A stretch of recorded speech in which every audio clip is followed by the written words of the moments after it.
Good. You just follow her. I don't want to follow her. No, she moves on now. Go ahead. Okay. Good morning, everyone. Thank you for coming out to our last coffee talk of the year. I know the weather is not very cooperative today, so thank you for coming. And today's topic is really going to focus on the college search process and the college application. Now, I think most of you, how many parents here are parents of juniors? Okay, great. Awesome. And if you're not, that's okay. This is going to be information that's applicable to everyone eventually. So take good notes, especially if your child is going to be a rising senior now. So the whole college application process, first of all, your student at this point, when they are about to enter their junior year, and we meet with our students every year, we kind of give them a timeline of things they should be doing for planning after high school. So when they get to the point where they're at the end of their junior year, hopefully they know what they're going to be doing within a year. And there's going to be several choices for post-secondary schools. Many are going to want to apply to a four-year university. Here in the state, we have 12 public universities here in the state of Florida. There's also universities and private colleges throughout the nation, and here in Florida, there's about 200 private colleges and universities. There are also two-year programs. Some of your students may decide, okay, we want to go maybe to Palm Beach State, do a two-year Associates of Arts program, complete that program, and then transfer into your last 2 years at the four-year university.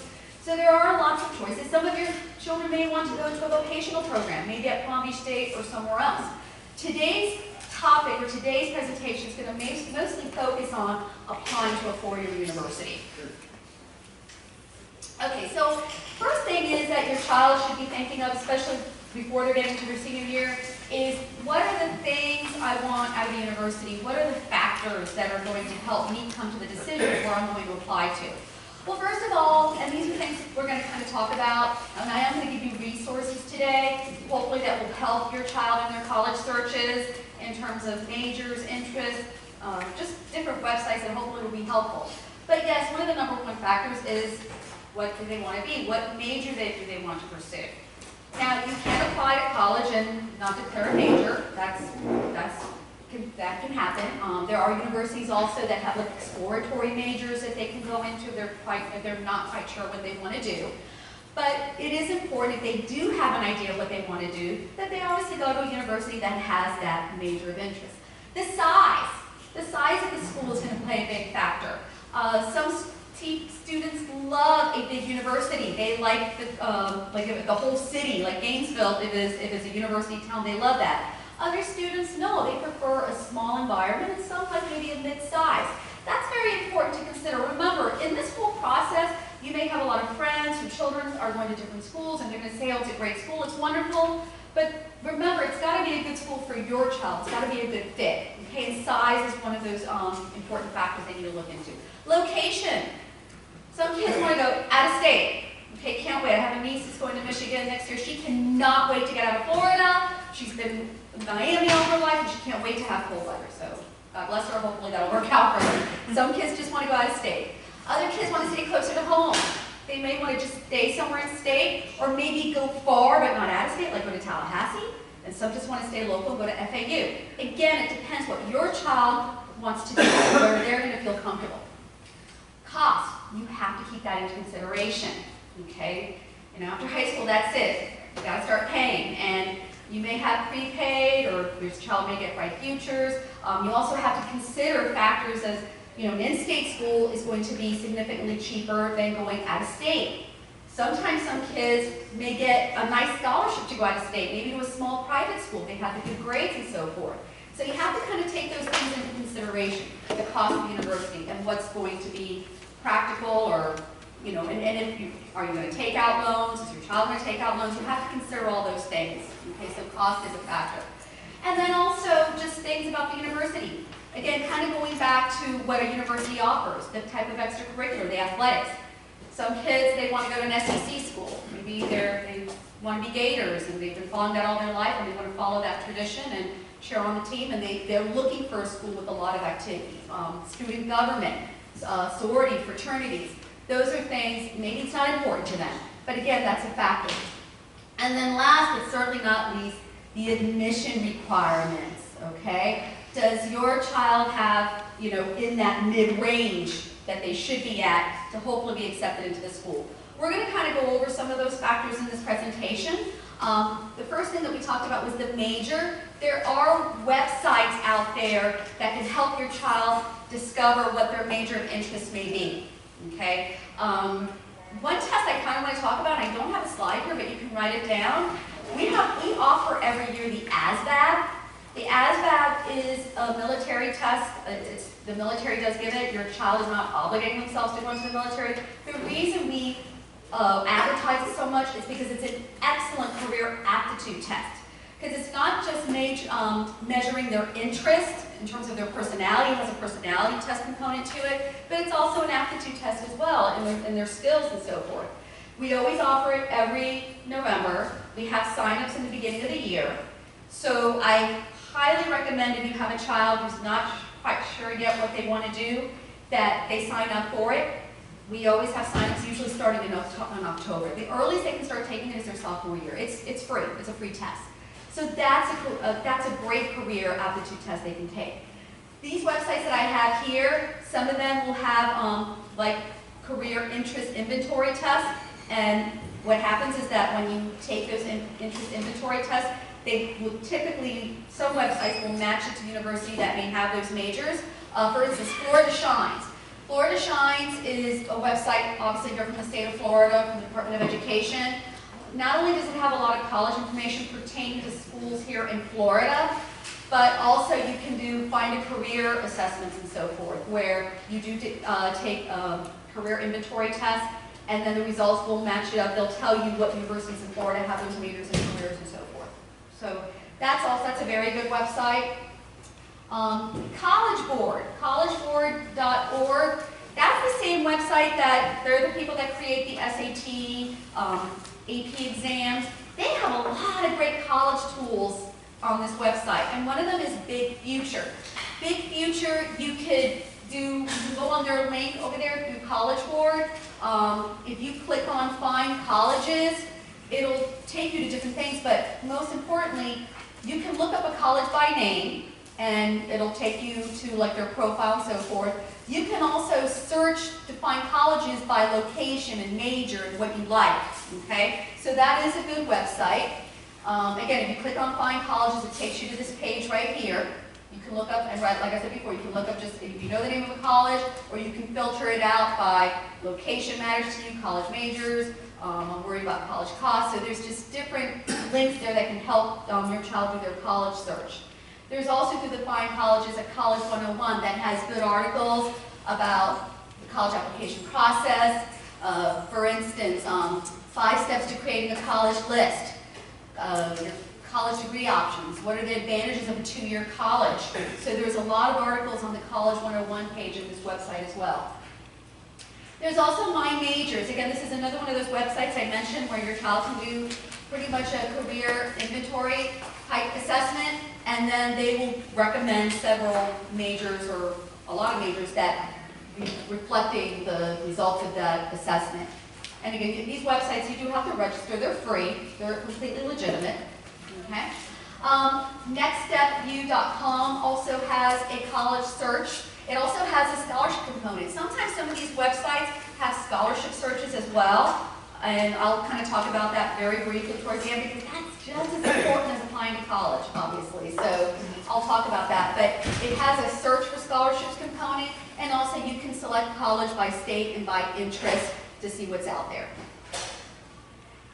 So another important factor is the admission requirements. Now, in your packet, you have the PowerPoint, obviously, that I think you guys have been writing notes on. And then I also have some resources here, and I'll be highlighting a few things. One of them is the matrix, which I'll go over, but this matrix here are all the universities in the state of Florida, the public universities. You actually have 2 copies of it. So what does it take, or what are the minimum college admission requirements to get into a school here in Florida? And I'm talking about public universities, okay? So FAU, UCF, FAU, all the public universities that I was referring to in the beginning of the presentation.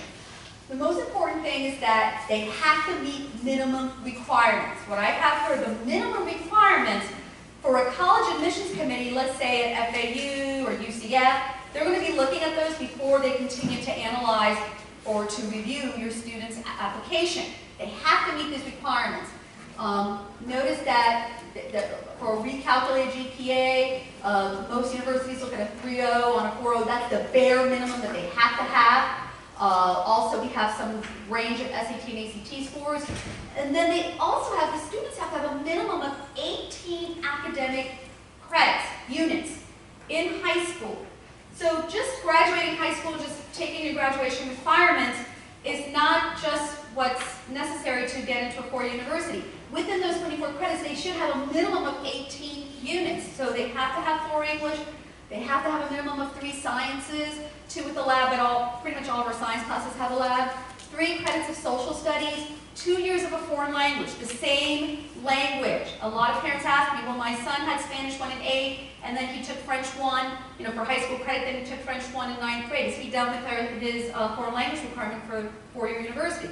No, he is not. It has to be 2 of the same language, okay? 4 credits of math.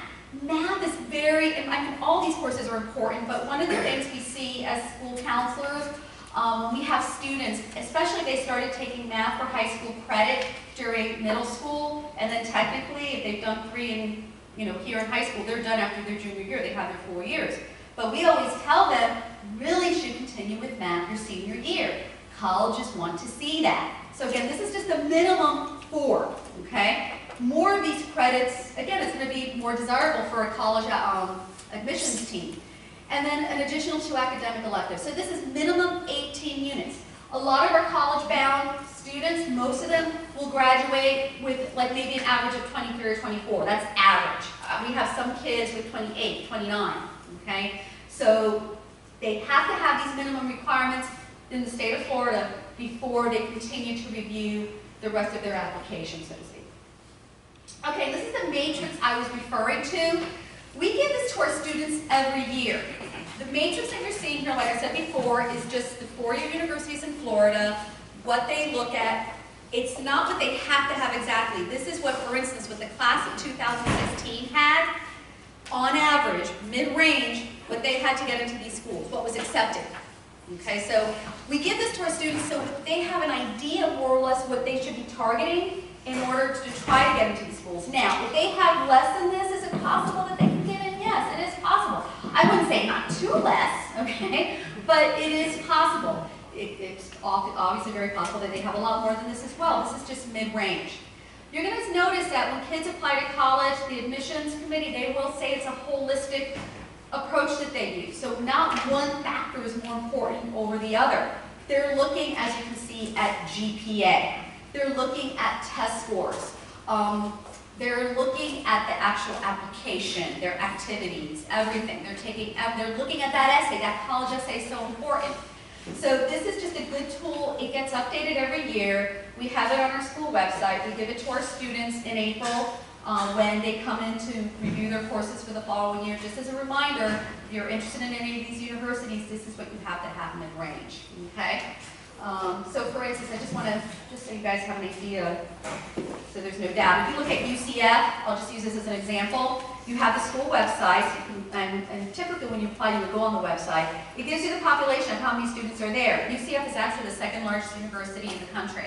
Okay? So remember we talked about that large school feeling? This is a large school feeling. Will your child feel comfortable with 62,000? He or she may not. Okay? It just depends. If you look over at FGCU, they're 14,000. We have a lot of students who like small schools. They're very attracted to FGCU. It's a great school. It's small. So again, it depends what your child, their needs are. Okay? So we continue to look at UCF. It gives the mid-range GPA. Those who are accepted, seniors, class of 2016, had on average between a 3.7 and a 4.3 to get into the fall, meaning to start in August. Now that GPA is recalculated. It's a recalculated GPA, and what that means is, remember those academic units I talked about, where they have to have a minimum of 18? Hopefully they most likely have more than that. Well, the university, they're going to look at the transcript, which is a record of all their final grades. I'll talk about that in a few minutes, because that's part of the thing they have to send for college. they're pretty much not going to look at the non-academic. For the most part, they won't. They will only kind of recalculate the academic units. So they'll look at the English, the math, the science, the social studies. And then if your child is recalculated and weighted. So if you look at the next column, where it says quality points added to GPA, they're going to do that. So if your student, let's say your student had ACE English Language their sophomore year, and they got an A first semester. A's are 4 points, right? B's are 3 points, C's 2, D's, well, 1 point. They're going to give extra value. They'll give 1 quality point to that 4. So if your child got an A first semester in ACE English Language, those 4 points become 5. Let's say they had bio honors and they got a B, okay? For honor courses, they add an extra 0.5. So that the 3 points will become a 3.5. So it is weighted. That's a weighted recalculated GPA. That's how colleges, for the most part, do this, okay? They talk about if they accept, how they accept the SAT and ACT. I'm going to go over that in a minute. The whole terminology of SuperScore and so forth, we're going to have in our presentation. But this, like I said, this is just a very good guide to use. One of the things I know that's good to look at as well, if you look over here, the 6-year graduation rate, this is a really important factor here, meaning 70% graduated within those 6 years. Now, the reason this is a good number is because this shows when students graduate on time or within a reasonable amount of time, a lot of college admission directors will attribute it to the preparation they had during high school. So by taking those challenging courses and excelling and doing well, but continually challenging yourself, when we tell the kids to challenge yourself every year, not just to get into the college, because in the grand scheme of things, that's kind of going to be the easy part. The hard part is once they're in college and finishing, okay? and finishing within a reasonable amount of time. So the preparation they're receiving here in high school by taking those accelerated classes, or whether it's honors or AP or ACE, that is really what's going to prepare them in college so they are successful in the courses they're taking and they are finishing within a reasonable amount of time and not dropping courses. Oh, this course is too hard for me.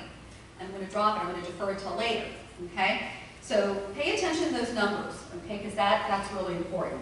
So the matrix, again, this is a tool that you have. We also have private school. Again, this was a double copy, so just get an extra copy of the public one. These are private schools in Florida, and basically what their mid-range is. If you're interested in other universities outside of the state, the internet's a wonderful thing. I'm going to give you tools. I already showed you some tools in the beginning where you can kind of look up some universities. If you go on College Board, and most universities, I would say virtually every university will be on there here in the country, you can pull up a school's profile as well. So it can give you the mid-range, what they kind of typically look at. Okay? So I'm going to use, for instance, another kind of profile of FSU, just to give you an idea of what they kind of looked at the 2016 applicants that applied there. So if you look at the profile here, those students who were accepted into the fall into FSU, and FSU, yes, it's a competitive university here in the state. GPA mid-range, those students had a range between the 3.9 and the 4.3 calculated.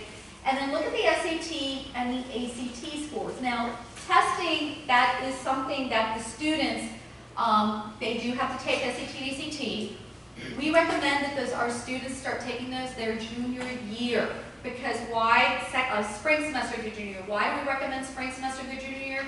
Because they would have had as much academic as possible to be prepared for that test. So let's say they're doing Algebra 2 their junior year, which is a college-bound math. At least they would have had first semester, giving them more math preparation. They'll have more vocabulary and English preparation. So we always say, start taking that your second semester of your junior year. So that SAT and ACT, the SAT, the highest you can get on that test is a 1600. Okay, so that's out of 1600.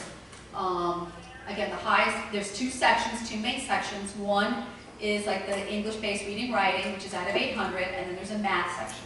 There's also an optional essay. That depends on the university where they want to see an essay or not. If your child has several colleges they're applying to, they may want to take the essay at least one time. It's because the college may require it. So that's also like a super score type range as well. So if a student, FSU does something called they super score the SAT. So if they've taken the SAT more than 2 or 3 times, they will take the highest English-based reading and writing of those sections and the highest math of those sections. Okay? The ACT, that's a different type of test. And again, I'm going to kind of go over those in a few more slides. That has like an English section, a math section, a science, a reading. There is a science section. The highest you can get on that test is a 36. So that composite is an average of all those subtests. So that's kind of the range of FSU. Notice the summer is a little bit less in terms of their requirements. Most universities, if a child is willing to start in the summer, and there's a lot of advantages to start in the summer after high school graduation. I have quite a few seniors this year doing it. First of all, they kind of get an idea, get their feet wet a little bit by taking a couple of courses before the big rah-rah starts in August and everyone's back. Campuses tend to be not as many kids during the summertime, so it's a little bit more quiet. Also in the state of Florida, they do have to do, there is a requirement for the most part where they have to do 9 semester hours of classes during the summer. That requirement has been around forever, which is basically 3 courses. So they're just kind of getting that requirement out of the way. And again, if a student is willing to start in the summer, right after graduation, the requirements for most of the universities may be just a tiny bit less, or what they're looking at, the range they're looking at, I should say. Okay? Now, based on what FSU is telling us, admissions directors from the admission director and their committee will tell us from FSU that 86% of these applicants were enrolled in accelerated curriculum, and over 52% had or were enrolled in calculus. But they have to have calculus. We're not saying they have to have it, but obviously they're looking to make sure that student is beyond Algebra 2, okay, for a school such as FSU. So please keep these factors in mind. Taking those accelerated courses, they are important to universities, and it's something that here as a guidance team, if we see that a child can do it, and if the teachers recommend it, we do try to push them so they are prepared for them, and then admissions committees do like to see that. It is very competitive to get into college based on what you're seeing. Rigor, GPA, and good test scores. Even if you look at the academic units, FSU said on average, students had about 23 credits of academic units, which is way over the 18, at least by 5 credits. So this is on average what students who applied in 2016, what they had to get into FSU. This is right out of their website. I was kind of doing some research and I just kind of took this from them. They will tell you, again, and I toured some colleges as well with my son a couple of years ago. I was at UF. They will say the same thing. We are a holistic approach. We do not we don't emphasize one complete factor. However, we do consider everything. So they are going to consider the academic courses, their GPA, their test scores. Additional factors include rigor and quality of courses and curriculum taken, strength of senior schedule. We have some students that will come to us and say, I've worked so hard, taking all these AP, I want to kind of take it easy my senior year. No. We always advocate in our guidance department, you should be taking at least 5 academic courses every year. Your senior year should not be any different. And you should be increasing your rigor a little bit every year. So your senior year is going to be the most rigorous year yet. Why? Well, because when in college admissions, when they evaluate the application, they are looking at the schedule as well. A lot of our kids think, well, they don't know what I'm taking. They've already seen my GPA. It was through my junior year. No. On the transcript, first of all, we'll show the courses currently taken. Also, on the application, it asks, what are you taking this year? They're going to take that into consideration. They want to see that you're keeping up with that rigor because let's face it, after their senior year, they're potentially going to them. They don't want someone who's, not kind of putting forth, like slacking and taking a break. They want to make sure that student is continuing studying and getting ready for them. So it is very important that they have rigor. They also look at, foreign language. The essay is very important as well. That essay on the college application could be a make it or break it deal. And we'll talk about that as well. Okay? So again, general tips for applying to colleges. This is something that we tell all of our students. Visit a variety type of schools. You have in your packet, in the pink packet, a list of ways to arrange a college tour here in the state of Florida with different universities we have here in Florida, the public universities, what the procedure are, is we do, like summertime is a great time to do it. Does anyone have any planned out this summer by any chance? Or thinking about it? Okay, that's good. I mean, if you have time this summer, it's a good time to do it. Sometimes during the school year, they will tell you when they have dates available. I will say this, they're typically not during the holidays. They're going to be closed just like us. Or like during Thanksgiving, maybe earlier in the week they will be open. Spring break, they don't typically have spring break the same time we do. So many times they will have tours during that time. And throughout the year they have it. But it is important that wherever your child is potentially going to, try to visit the school. And let's say you, for some reason, you don't get around to it, they get accepted somewhere, make sure you visit the school before they commit. Okay? And let's say they have visited the school, they're not sure. A lot of these universities will have, I just went one with my son. He wasn't sure where he was going to go yet, so he did something with Florida called Florida Days, where he visited. It was for those students who were newly admitted. They gave him another tour just to see, make sure that that's a decision they want to make, or kind of revisit the school again. So just make sure that it's somewhere they want to go, that they visit the campus. Remember what I said, it may be good for their friends, it may not be good for them. Okay? And we have resources here that will help you kind of arrange that. A lot of it is going online and just going on the calendar, tour dates, and make sure, again, if you're like, for instance, like UCF, they do a lot of tours, just like a lot of these schools, that they fill up. I remember one time we were trying to do a tour for UCF. My son, he was looking at it in June, thinking he could get it in July. The first available date was like in August, okay? So keep that in mind. A lot of these tours fill up, okay? And again, if you're interested in out-of-state schools, they have that information on their website about tours as well. Your student, yes? Right here. Oh, sorry. Can you explain the process of when you are committing, so the application you put out there to a couple colleges, when is the actual commitment? May 1st is the date, typically that's usually the date, the national date for most universities, okay? Where you have to say, I am going, okay, May 1st. So Okay. the process, The process, this whole process, you can start already the summer of your junior year, of going into your senior year, okay? For instance, a lot of applications won't open up until like August 1st or in September, but there are things that your child can start doing this summer. A lot of essay prompts, and we'll go over essays in a few minutes. A lot of those essay prompts are out already, okay? You can Google them. You can Google what are UCF prompts, what are UF prompts, and so forth. A lot of them are out, so your child could be working on their essays. They could be working on putting a resume together. A lot of colleges will want to see a resume, and if not the actual resume, they do ask for what activities they participated in, what community service, and if you have a resume, it makes it that much easier for your child to kind of, you know, take all that information and put it in. You can either copy and paste it or just use it as a resource, so they're not thinking the day they're doing the application, oh, wait a minute, what did I do? They have everything organized, okay? So this summer, they can already start the process by working on those essays, getting their stuff together, and there are applications. Like I think UCF starts, I think they open up August 1st, okay, where they can start. Yeah, okay? So yeah, they should be getting organized, and then starting early. When should they actually start applying? We always advocate here in our guidance department, early, start early. Certain universities, for instance, I'll go over this in a few minutes, but certain universities will have different type of admission timelines and so forth. For instance, some schools will say we're rolling. UCF is rolling.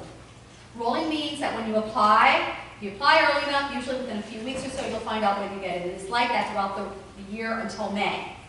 Now, with a school like UCF, which is very popular, the longer you wait to apply, it's going to get a little bit more difficult to get in. Because a lot of kids, especially when they use that as their safety schools, these are kind of the terminologies that you want to be familiar with also. When a school is like a safety school, that means that pretty much your child is above their requirements, that like pretty much 99% they may most likely get in. So when it's a schools like UCF where a lot of kids either their number one choice is their safety school, they're going to get in right away. It's going to be less spots available to them. We have kids that tell us, I want to wait till January to apply to a school because I want to get good grades my first semester to get that GPA. I mean, that's okay, if it's a rolling admission school. The problem is, sometimes if they wait till then, let's say FAU is also rolling, it may be a little bit more difficult to get in. So anything that says it's a rolling admission, make sure you're applying early. Some schools have set deadlines. UF has a priority deadline, which pretty much is their deadline. If you apply after that, you're not going to get it until November 1st. So as long as you get those things in by that deadline, you're fine. Okay? Now, when they are applying to schools, how many schools should they apply to? That's a question that we get as well. On average, those students apply anywhere between 3 to 6 schools. I mean, obviously, there's not a limit. People are not checking up, like other universities are not checking to see, oh, how many universities have they applied to and so forth. No, it's what the student wants to do. I will say this, remember, with every college application, there's an application fee, which can range anywhere between like $35 to $70. And if a student is applying to 10 schools, I'm telling you, you start paying for college when your child starts applying to college. I'm telling you this as a parent, okay? So keep those things in mind. There are universities that are really trying to promote their admissions and so forth, and they'll invite a student, hey, had raised test scores or whatever, apply to us, we'll waive the fee. Which is, they can take advantage of that now, and they don't have to pay for the fee for the application. So keep those things in mind as well. So 3 to 6 schools, and we always tell the students, make sure you cover all bases. First of all, don't just apply to one school, unless you're like, I want to apply to this one school, if I don't get in, then I'm going to do the community college, and then just start off that way, which is still a great option.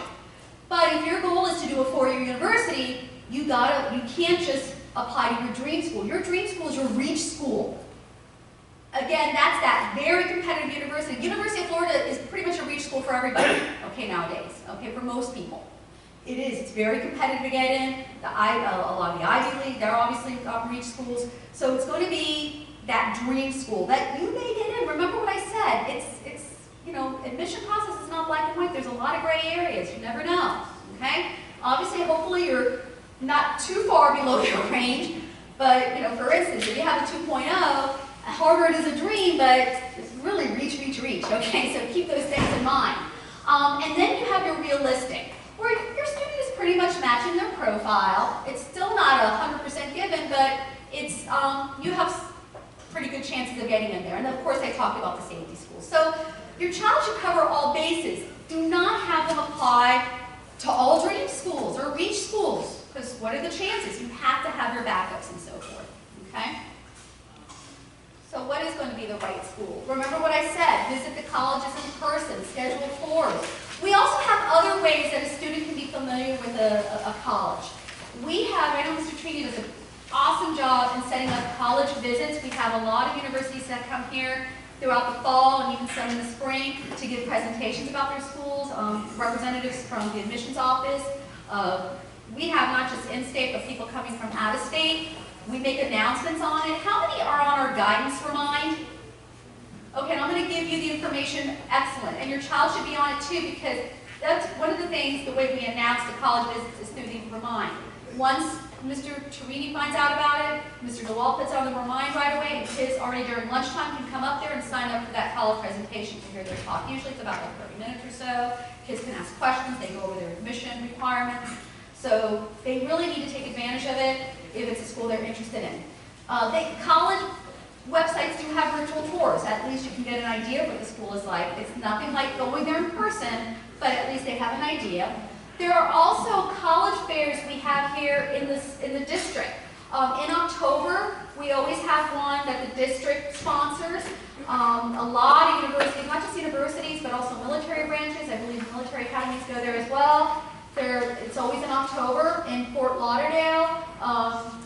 There's a NACAC one that's sponsored by a National Counseling Association in our country where they host one in Fort Lauderdale, usually also late October, November.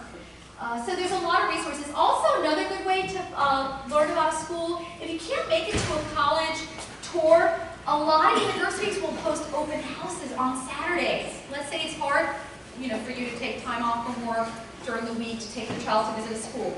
Open house is a great way also to find out about what a school is like, because they have general sessions on that day. They may have tours and so forth. Again, you do obviously go up to the university, but at least it's on a Saturday. They may have some open house dates already posted on university websites for the fall. You can check and see. But that's another good way to find out information about universities and colleges.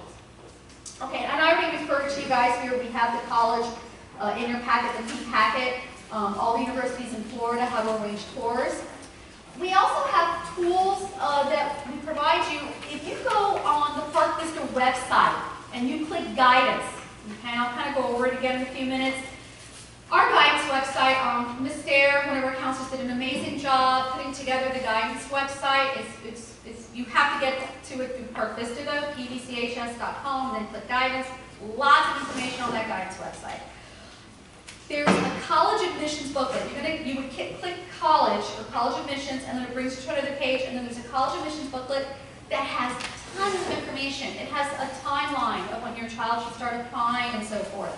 It gives you certain tools. Like one of them is a college comparison worksheet. So when your child is visiting these schools or researching whatever, they can kind of make notes. Again, staying organized. Awesome.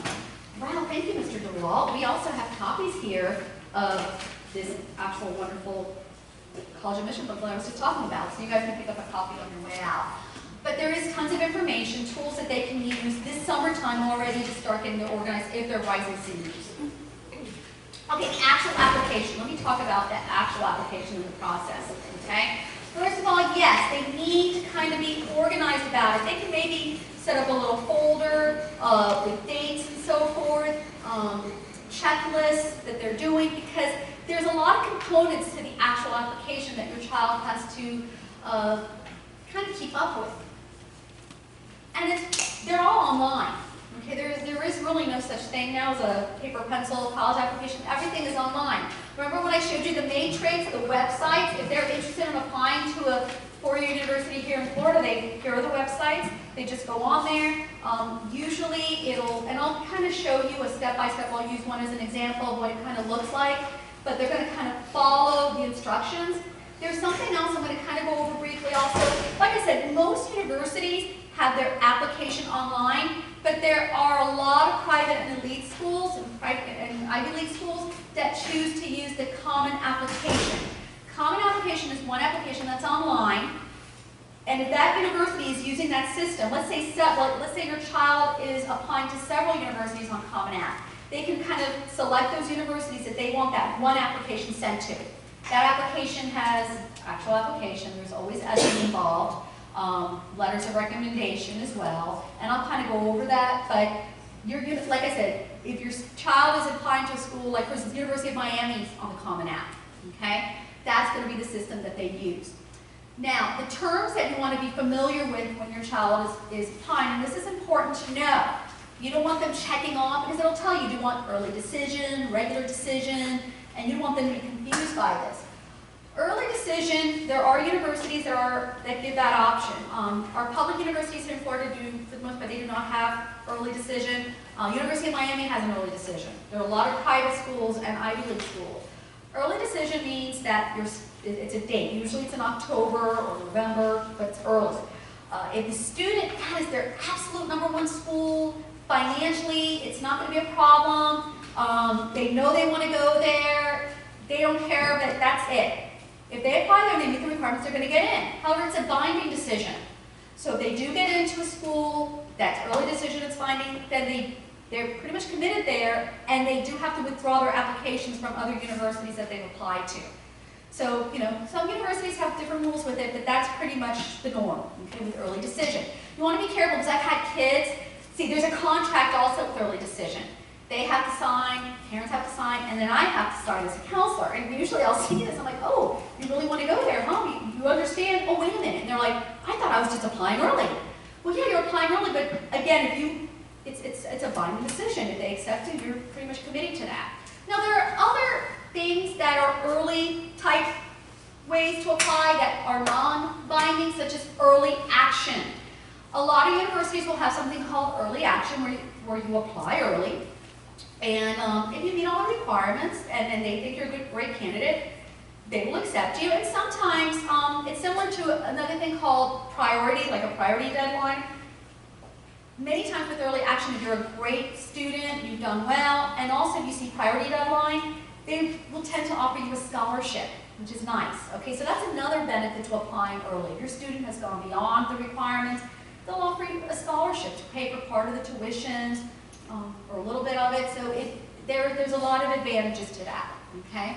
I talked about rolling admission, okay? When you hear that terminology, that means really from August through or September through May, you can apply. But remember what I talked about that. The longer you wait, the harder it is to get into that university because spots would have been filled up at that point. Regular decision, that's really basically, it's just their normal deadline. The only thing with that is a lot of private schools may have a regular decision deadline of like January, sometime in early January, and maybe they had an early action or priority back in November. We always say, do the early one because of the advantages to it, okay? Sometimes if you don't make their deadline, they may then say, okay, well, we're gonna revisit your application again and now look at you as more of a regular decision. So that's just to let you know that that's usually the absolute deadline that your child needs to kind of apply to that school, okay? Keep in mind deadlines are important.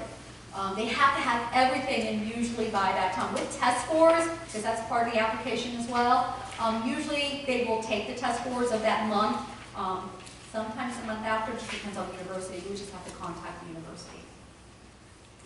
Okay, so this is like if you go to FSU, you would go online, you would click admissions, okay?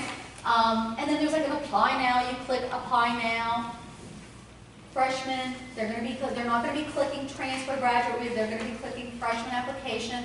And then you go and they start their application. Now, my number one advice to your students is that, remember I told you they need to be organized, they have a checklist and all that. Make sure that they're writing down the password and login that they're using once they start their application for all their universities. Okay, maybe they should try to keep this one. Okay, it's just a suggestion.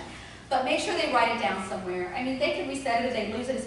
It's a hassle, okay? So make sure that they do that. Keep that as part of their organized thing, or suggest for them to do that. Oh, okay.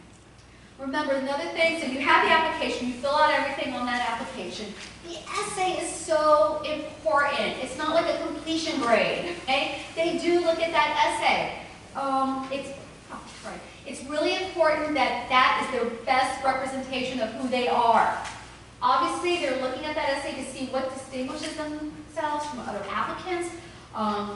They want to, one of the number one tips I say about essay writing, if they give you a prompt, stick to that prompt. They don't want you to be like, oh, I'm not going to do that prompt. I know they want an essay. I'm going to do like a poem about something, because I'm such a great poet, and I'll submit that to them. That's not the prompt, okay? You may be very creative, but you didn't follow the directions. So make sure that they follow what the essay is asking, answer the question, details. Many times they give several prompts. They give you a choice. They may say, okay, you have 5 choices, choose 1 out of the 5 or 2 out of the 5. Hopefully it's something that is personal to them. Whatever they feel they're more at ease writing about, they should choose that prompt. Elaborate details, make it personal. If they're not, they should be making an essay funny if they're not by nature a comedian. This is not their time. This is not the first time they should start being funny in an essay. If it wasn't something that came natural to them in the beginning, they should not be doing that now. It should be whoever they are, what represents them. And again, colleges are not going to be impressed if they use cliches or foul language because they think they're going to be cool about it. No, they don't like that. Okay, this should be professional. This should be a good representation of them. Okay. On your packet, we also gave you top 10 tips for writing the college essay. We've given this to the students as well who are juniors this year, but now you all have it. Okay, and make sure you share all of this with them. And then remember, there's the application, everything in that application. There's the essay, the transcript. Remember, the transcript is a record of all the final grades they would have done for high school credit. Colleges look at that to recalculate the GPA and so forth. So how do they send a transcript? A lot of applications will say, go see your guidance counselor for that transcript. Okay? We do not process transcripts. Our guidance office does. We have a school registrar, but we do it through a system called Parchment. And in your packet, we have instructions here, how to order an official transcript through Parchment. Basically, your student will have to, this is always how, every time they get a transcript, this is what they're going to use, is Parchment for college. If college wants a transcript, they use the service. They set up a password. Usually it is $5. I think it's $5 per transcript. They will send it. It has a way you can either send it hard copy, electronically, however the college wants to, whatever way they want to receive it. So these are instructions on how to do that, okay, that they have. Will those Yes. processed over the summer? Like, if the students want to start their summer? No, that's a good question. If you have a rising senior right now, and they're going to be starting the process this summer, doing all the application, I would say in August is when they could start sending out their transcript, because that way all their final grades are in and so forth. Yeah, not now, we're not done yet with junior, but yes, August would probably be the earliest. Can you go to the guidance to get a copy? Let me answer this question, Mary. She asked if a student can see their transcript. Yes, they can. Through Parchment, you can view your transcript. Yes, yes. So can you get a copy, because I know some of them want. You can. on the You can. guidance or- No, you can do it through Parchment. You don't have to pay for a copy that way. Okay, there is a way that you can get a free copy of if it's just for your personal use, you can view it.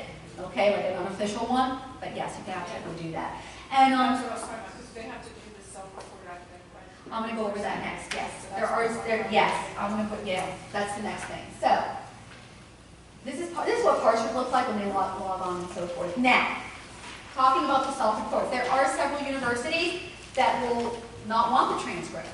Two big ones in Florida, UF and FSU. They do not take transcript. You have to self-report. Okay, and basically it's a link to their application where you're going to go on, they're going to go on actually, your student's going to set up an account, and then they have to pretty much input all, they're going to ask English courses, math courses, electives, so forth. They will be inputting all their grades, and they have to report accurately. They can use something from Parchment, but I will say this, we do something during guidance called a senior check in August. We do it like a couple weeks after school starts, where we meet with every senior. We give them an unofficial transcript, and we tell them, hold on to that. If not, you have to go on Parchment and kind of download it. Hold on to that unofficial transcript, because this will help you with the SSAR. Okay, so they will get that late August. Okay, but they do have to form an account. I think now FAU does SAR also. I read that somewhere. I'm pretty sure they do. At least that's an option. So there are universities going into the system, and they'll tell you. It's not a guessing game. They'll tell you that you have to use this.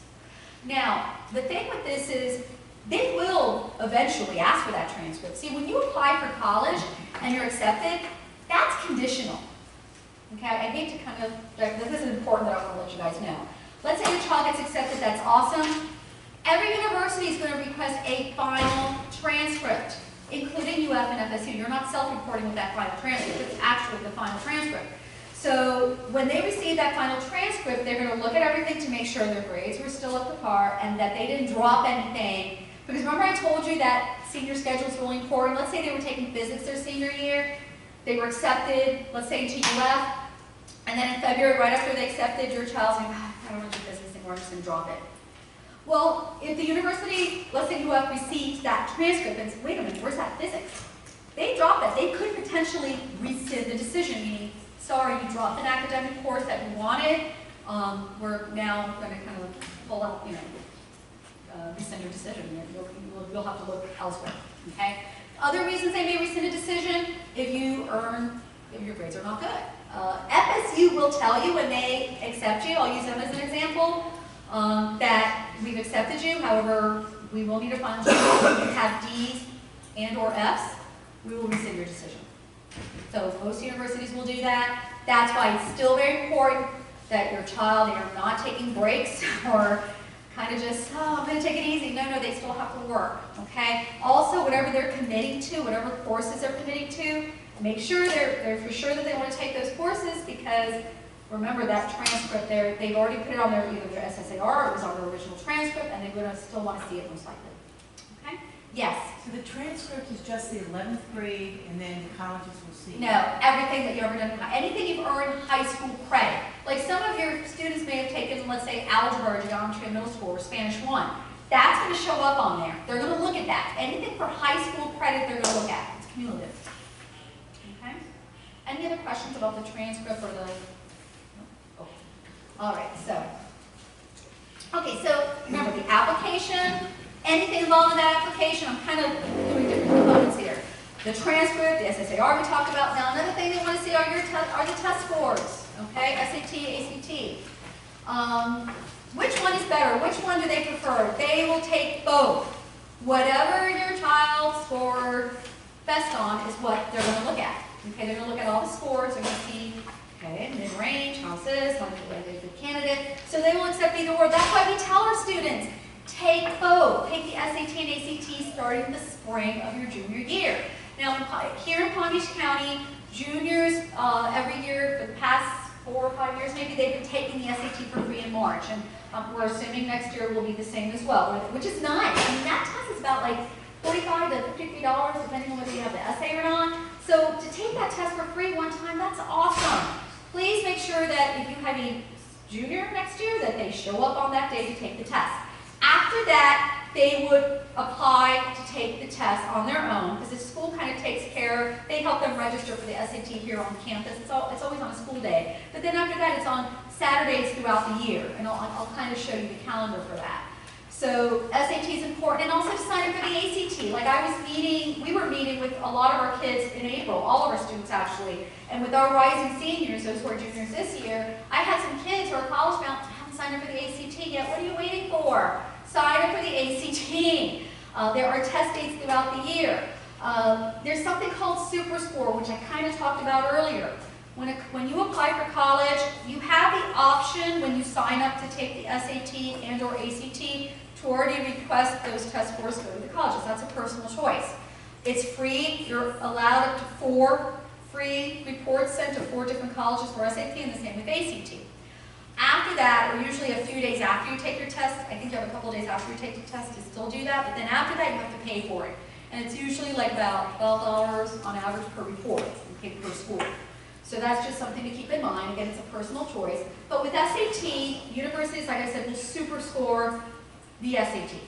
So they will take that highest English-based reading writing of those 2 or 3 times you've taken it or more, and they will take the best of the math. Essay depends on the university. I'm going to show you a website that kind of shows you, and it's on your PowerPoint also, the yellow packet, if you want to see which university you want to see the essay.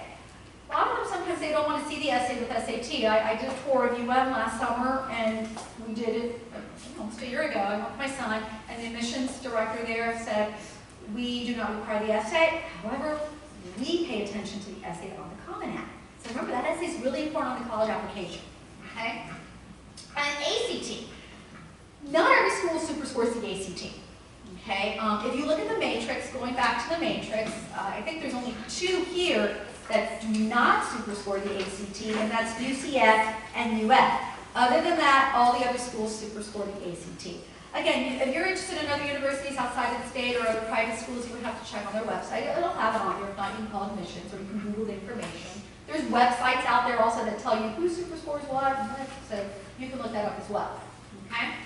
And on average, it's 2 to 3 times is what most students do. What happens is usually, the other thing I recommend is, yes, I'm sorry. Do you think all students should try taking both the SAT and Yes, ACT? absolutely, both. Even though they're like, oh, but I really like that SAT. They may do better on the ACT. Okay. Yes, Does Bright Futures super score ACT? yes. Bright Futures will super score either or. Absolutely. Okay. But yes, now what I wanted to talk about, a lot of parents ask us, well, does it matter how many times they take it? Theoretically, no. But what happens after a certain amount of time, they're kind of level off on those scores. There's only so much improvement you can do. I will say this, after a lot of your kids take the PSAT, right? Has everyone in here had a child take the PSAT at some point? PSAT is great, it's from College Board, and what's nice about the PSAT is when they get their code, they can go back on College Board, and College Board has this lovely partnership now with Khan Academy, which is a great tutoring service. Well, where Khan Academy will pull the results of your child with their code, pull the results of their PSAT, and then your child online can get SAT practice on what they needed to work on based on their PSAT results. Remember, the PSAT is a practice SAT. So whatever colleges don't see that score, it's basically used as practice, and also when they're juniors, it's used as a national merit qualifying test. So if they score super high in the nation on the PSAT their junior year, they can perhaps qualify for national merit. But again, it's a great practice for the SAT, and if they take those, they can actually get free tutoring through Khan Academy. Okay? So make sure they're studying, because there's no, if you take the SAT one time, yes, usually you see a jump the second time because you're familiar with the test, but you're going to see more bang if they study, okay? If they actually look at things. Not just randomly, I'm going to sign up for it again. Let's say they were to take it the third time, and they didn't study between the first and second.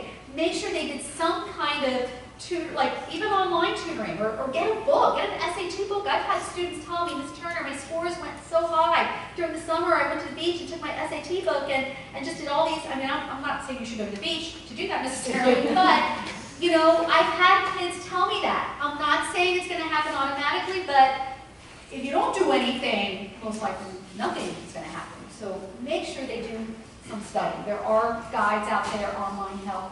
And we also have here, wow, before I forget, in your pink packet, we included, first of all, the dates of the SAT and ACT. And this is more for my junior parents. Again, if you're a freshman, sophomore, we don't advise that they do this now. Again, spring semester to junior year, but these are the dates for next year. Okay? They would just go online, except for that March SAT, we help them register the juniors, but they go online, they sign up for the test.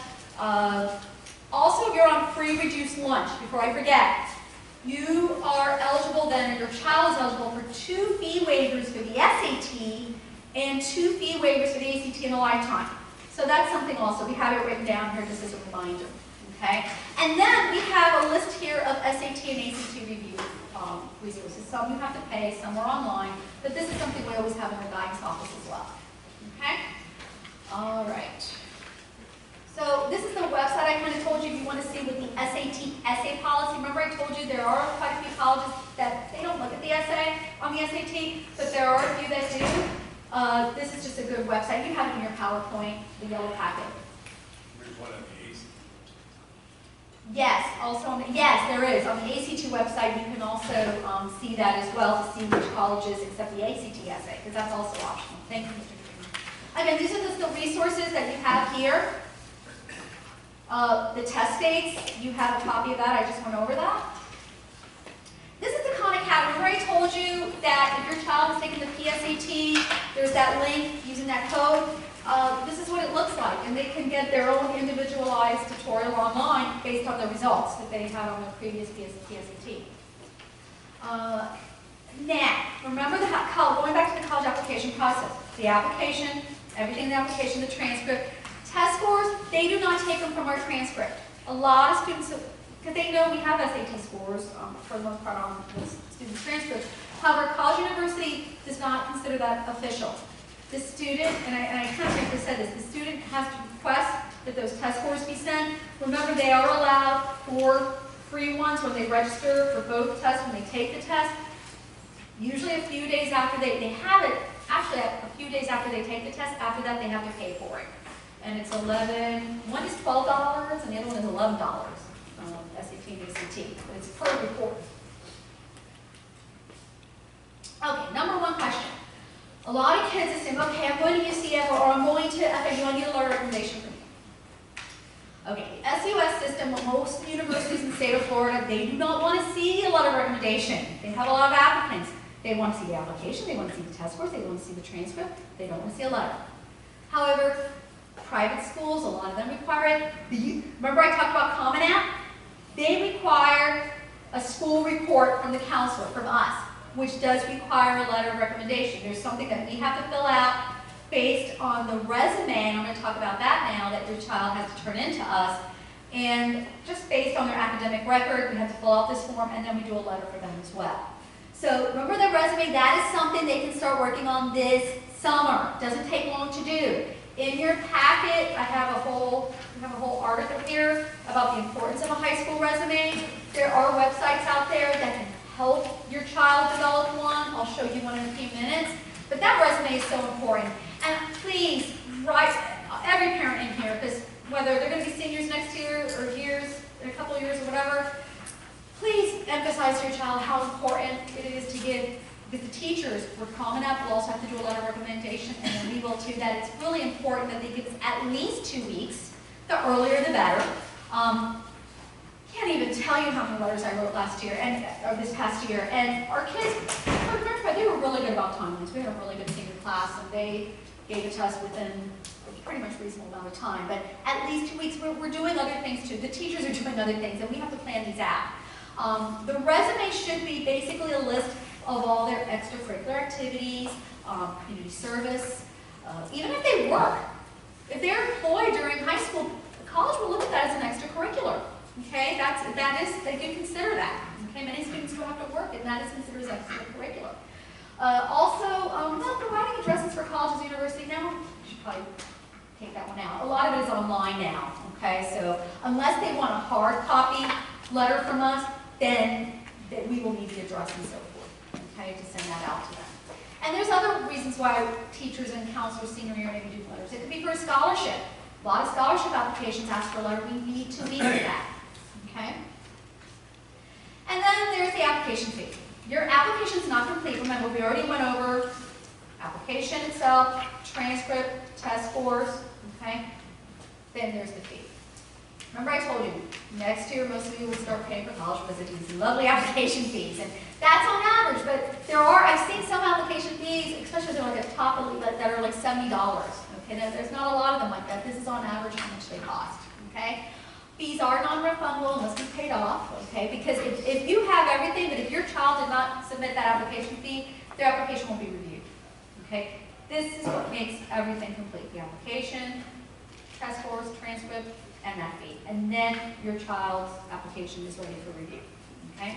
Now, the reserve fee waivers, remember I talked about how SAT, if you're eligible for an SAT fee waiver, if you've used an SAT fee waiver at least one time, a lot of universities will then give a fee waiver for the application fee. It depends, and you can look on the College Board website. It will tell you what universities are eligible for that. If for some reason your child did not use a fee waiver for the SAT, because they have to have that documented, and the website would, we have something else called a NACAC fee waiver that we can use as long as we see that your child's on free reduced lunch here. If they're not, we can't use that. Okay, so and a lot of universities will accept that NACAC route too. Okay, there is a limit to fee waivers though. I think it's 4. Thank you. I think it's 4. Okay. Okay, this is the Common App. Remember I told you the Common App is a whole different system where they're looking also for not just the applications, one general application. There are a lot of universities on this system. If they're on this system, then your child will use this, and the beauty of this, let's say they're applying to 3 colleges that are on Common App. Well, it's one application. The only thing is, the individual colleges may require, like, okay, there's a general essay prompt they have to do usually, or 2, but then they may, like, let's say Vanderbilt may say, okay, but then do this shorter answer for us as well. And they'll say it all here on the website. Okay, so keep that in mind. Also, be careful with those essays. A lot of students will think, oh, turn in the same essay prompt, or it's, make sure they're paying attention what the topic is, and that, hey, it could be a different essay prompt, and you have to do a different essay. And also, sometimes with this, they'll do a general essay prompt that's in the general Common App. I remember I told you, like Vanderbilt, for instance, may have like a short answer question. Make sure it's not the essay response that they did for the general essay. That's going to kind of raise some flags. Make sure your child is following directions is what I'm actually saying, okay? And again, this is going to require that school report I mentioned, letters of recommendations from teachers, usually a minimum of 1. Okay, UF application checklist, they don't actually have an application online. They are on something called Coalition. There's other universities on Coalition. It's their own new system. It's in your packet. It follows directions on what to do. One of them is the SSAR, but just keep that in mind that UF, and it'll tell you on their website, they're on Coalition. And there's other websites too. Other universities may do something called SendU, which is another system. It'll tell you on the website. We have some other resources here to help you with your college search. Again, I mentioned Florida Shines before. InLikeMe is a great website. Remember I told you about resume building and so forth? They actually have articles on here. This is one from last year, but I'm sure you can actually find out what the Common App essay prompts are through NLikeMe.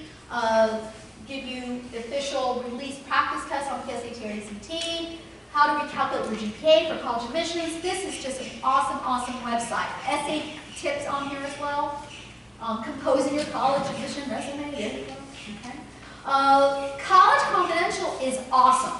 Okay. Highly recommend that students use this. They have forums here where, let's say you had a question such as, is it important for me to take science my senior year? I actually was playing around with this a few days ago, and I didn't ask that question.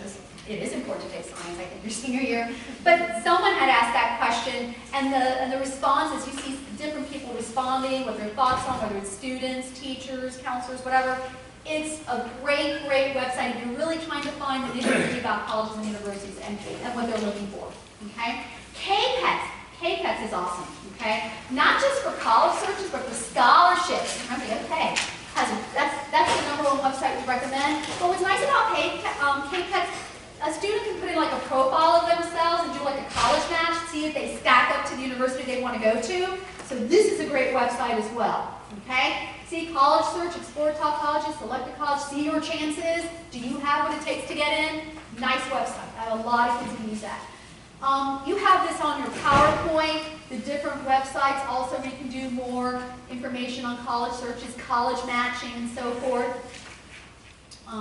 Remember I told you that wonderful guidance website we have. Please use it. And remember, you can pick up a packet here if you like one of our, what we do have on the website. If we run out of copies, remember this is on the website, okay? And that's the College Admissions Handbook. And it's in a question and answer format as well. And that's it. Yes, you have to pay for college. Alas, this is for another coffee talk. But these are different ways that, again, we have resources here, the Bright Future Scholarship Program, their scholarship websites, I kind of mentioned KPETS to you, the Scholarship Bulletin. It's a green packet that we actually update every 2 weeks throughout the school year. We just did our last one early in May, and we also have that on our guidance website under scholarships. Any scholarship information we receive, we post on that bulletin. We do something called Scholarship Thursdays for our students during lunchtime, where we have like 12 days throughout the year where, yes, a student can come in during your lunchtime in the Career Center, and yours truly here is sitting there answering questions about scholarships, giving out information. Tell them to use those resources, especially when they're seniors. Underclassmen can go too. They can ask questions, and sometimes I have like essay contests work that have been given to me to promote for underclassmen. And then the FAFSA. Free application for federal student aid. Hopefully in the fall we will have a workshop here for parents. That's not based on grades or merit. That's just money based on, that a student may be eligible based on need. Okay, where they're given money or they can take out loans or work study programs that will help pay for their college tuition. And hopefully in the fall we will have a workshop on that. Again, apply for scholarships early. That has to take, I have kids that come into Scholarship Thursday that are in April. Yeah, I'm going to such and such school in August, I need to find a scholarship. And remember, April, I don't have a lot, slim pickings then. Okay, so tell them to start early. Okay? Remember, if you're not on the Remind, but it sounds like a lot of you are, yay. If not, please text @PV Guidance to 81010.